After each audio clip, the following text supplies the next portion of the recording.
Everybody, thanks for tuning in to another episode of Mindset Check. Today we have Julie Boyadjian on the call. Julie, thanks for being on. Thanks for having me. Julie is a phenomenal real estate agent, has a huge or long history in entrepreneurship. She is such a good individual, good heart, loves her family, does everything for her family, and she's just a great professional in the real estate industry.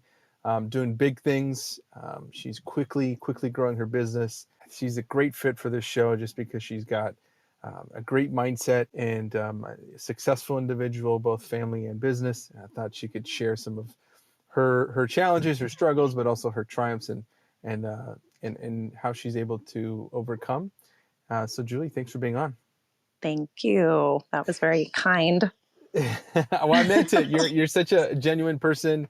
You know, you have such a great outlook in life, and you're super kind, and you're a great entrepreneur. How you've been able to build your businesses over your time, and obviously you got into real estate. You were involved in a different industry, but I meant it. Everything I said. Everybody who's worked with you on my team has said the same thing, and I want to share your story. I think you have an amazing story. I know you and I, when we talked before the call, you're like, well, I don't have I don't get up an hour early before the kids and journal and do all those things.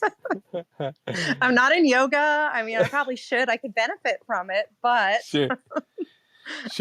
And to be, when you said that, I was like, okay, it doesn't matter. That just kind of are some questions I would ask just to kind of dive in. But I'm also intrigued by the fact that you don't have that. So it means that you get it from somewhere else, or you've had an experience, which is going to lead us into the next piece, but an experience in your life where you kind of may not have the chance to take those things for granted because you almost had that taken away from you. Where someone else like myself, I haven't had to deal with cancer or anything like that. And so oftentimes I think it's easy for me to take things for granted. So let's dive in. We filmed your about your agent story video, and that's where I got the idea. I'm like, share with us your experience, where you had to shift, and you had to learn to be present because in this frantic and sometimes very crazy busy world. Otherwise you're going to lose out on those moments that you almost lost, right? Because you were diagnosed with cancer. Absolutely. Yeah. I mean, I used to work. I enjoy working. I'm not going to lie. I'm one of those workaholics. But I enjoy it. I thrive from it. And it's not like work to me. Right. It's just like, I look forward to, what do I get to do today? And, I get to go sell a house, get to go meet with my clients. But back in 2001, I was in a different industry. I owned an ice cream store, and I worked a lot. I enjoyed it. It was a really fun job, fun career, fun business. But I discovered a lump on my neck, which ended up, all roads led to cancer, led to surgery, I should say. And when my surgeon said, chances are it's not cancer because your thyroid levels, everything's perfect. Like all your blood levels, everything's great. It's probably just a benign tumor, but we have to remove it. So when I woke up from surgery, I found out it was cancer. And that was kind of a shock because I was really young. I was only 23.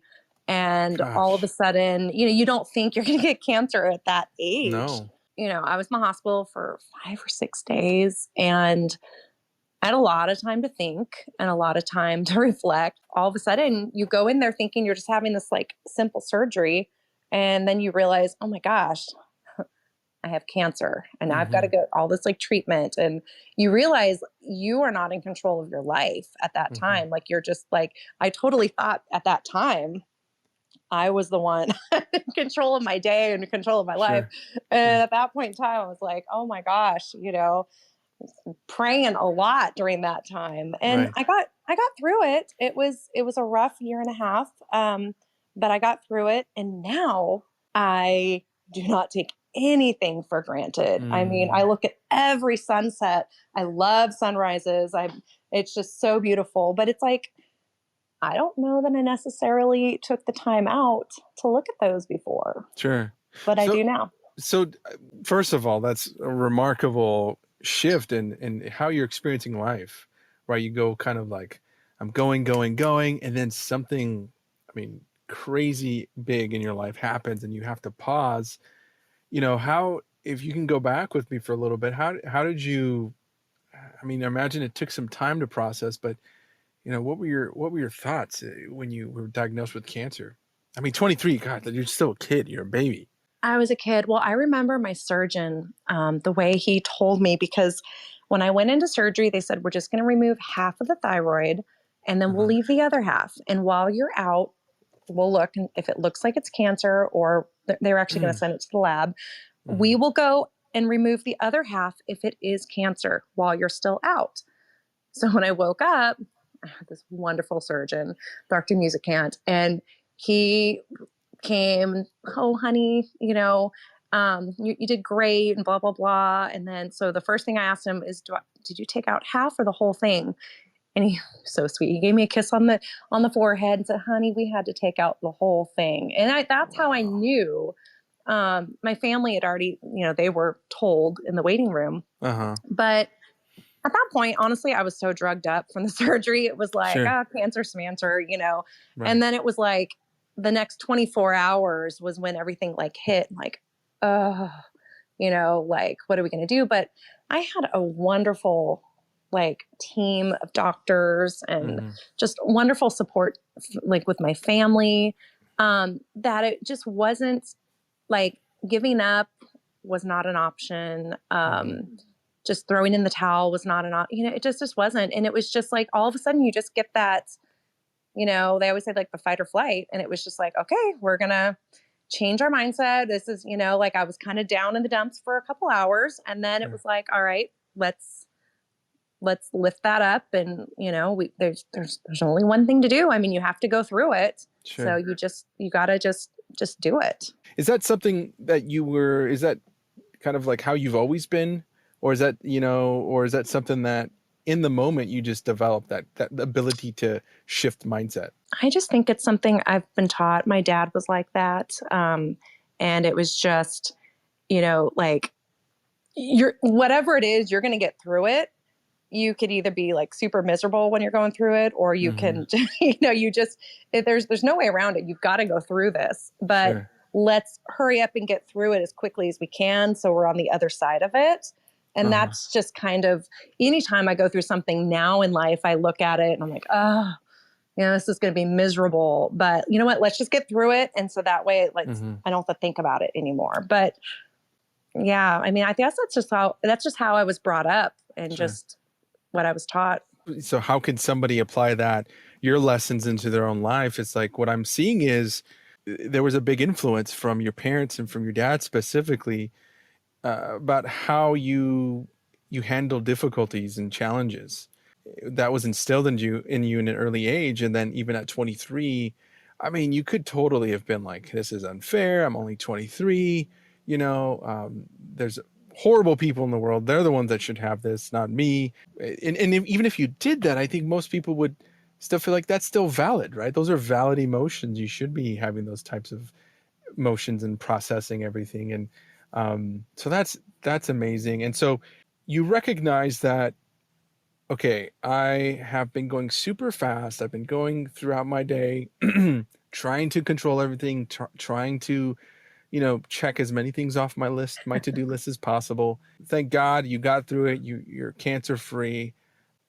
Was there a point where you're like, okay, I want to live my life differently now, and you made a conscious effort and a conscious choice? How did you shift from being super busy to, I want to be present, and obviously still be busy because you love to work, and that's great. It was actually a hard shift at the beginning because the business I was in, I did everything. Like Hmm. I ordered the ice cream, I ordered the stock, I did the payroll, I did the schedule, like Hmm. everything. I was in the store 12 hours a day.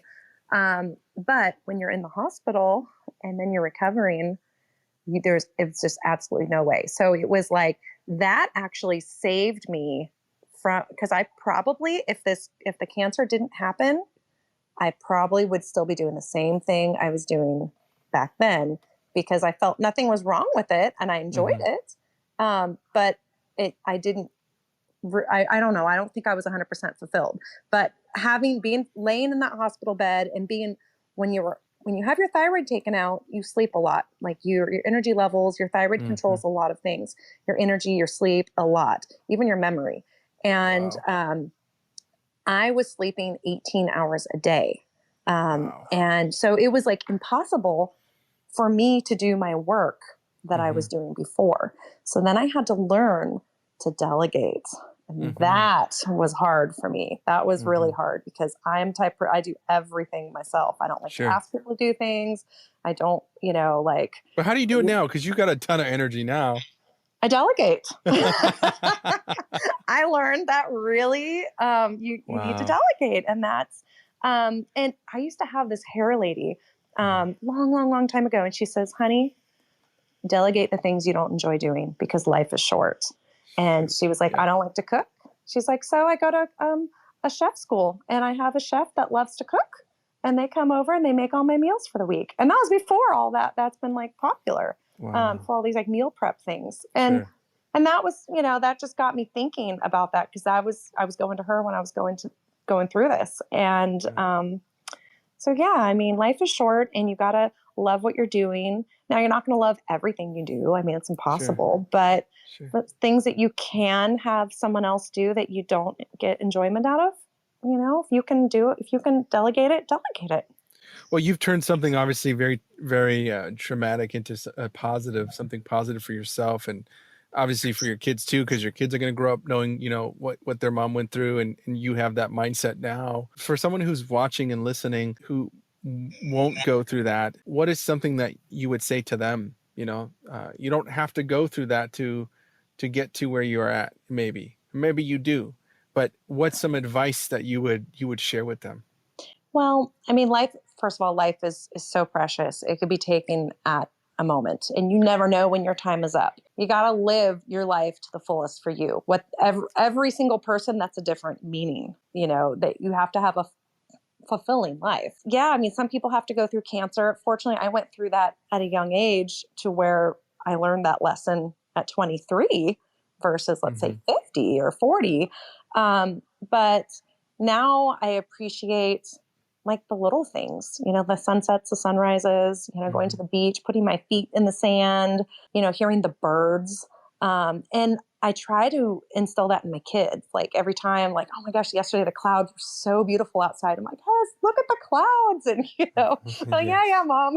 I'm like, no, get out here. Look at these clouds. They're beautiful. I'm doing what I could do to try to get them to think of that because when I'm not around, maybe they'll look at the clouds and they'll be like, oh, wow, mom would be like looking at these clouds. Mm, My goal is just, try to teach my kids to appreciate the little things in life because when they have the big things, man, they will really appreciate that. you were talking about feeling fulfilled. How do you do that? How do you do that personally? Maybe you're right. Maybe it's different for somebody else. Oh, it's all about my kids, and Hmm. my husband. And so, I've got three little kids and they fight. So, trying to keep everybody at peace. But when everyone is snuggled up on the couch together and they're watching a show and nobody's fighting, they're actually like sharing and they're, like hugging each other. Oh my gosh, that just like warms my heart. Last night, my boys had a basketball game and watching them play their basketball game and just doing their thing. And my daughter was at dance class yesterday afternoon. Being able to go to those events Hmm. and showing up for them and showing up for my clients at the same time. Like for me, that's a win. If I get to do both at the same time, I feel like I'm like doing my job well and I'm Yeah. showing up for my clients and doing everything for them. And then I'm showing up for my family and doing a good job for them. And I don't know. I just think that's a perfect day for me. If I can do both of those things, um, it's a win. It Yeah. doesn't take a lot for me. I just need those things. Well, that says a lot about you, what your priorities are, and it seems like those specific activities and events and experiences actually fuel and feed your wheel of life. Different aspects of who you are. You know, if you could tell your younger self one thing, what would that be? Slow down. It's all going to fall into place at the right time when it's supposed to happen. You can't force it to happen at the right time. That's, I'm all, I always was trying, and sometimes I still catch myself doing that, but I have to remind myself of that. When the timing is right, everything works out. Mm. It always does. I love that. I think Gabby Bernstein. I don't know if you know who that is, but she's an author and a speaker and I think a transformational coach, and she talks about how, and every time she's meditating, she's thinking about, God, the universe has her back and is working, it's conspiring in her favor. And so I think that's a beautiful kind of mantra to take with you, and it's beautiful how you're doing that. I think you do that unconsciously, subconsciously. You're just kind of, you've created that mindset for yourself because of what you went through, and then that big shift now is created a new identity of who you are.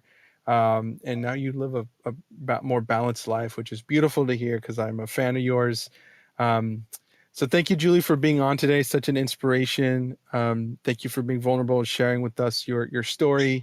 We're excited to share this with the world, and hopefully have you back at a different time. Oh, thanks for having me. And I'm a fan of yours. Thank you so much. Hey, you have a great day. Keep crushing it, and we'll talk soon. All right. Thank you. Thank you. Bye.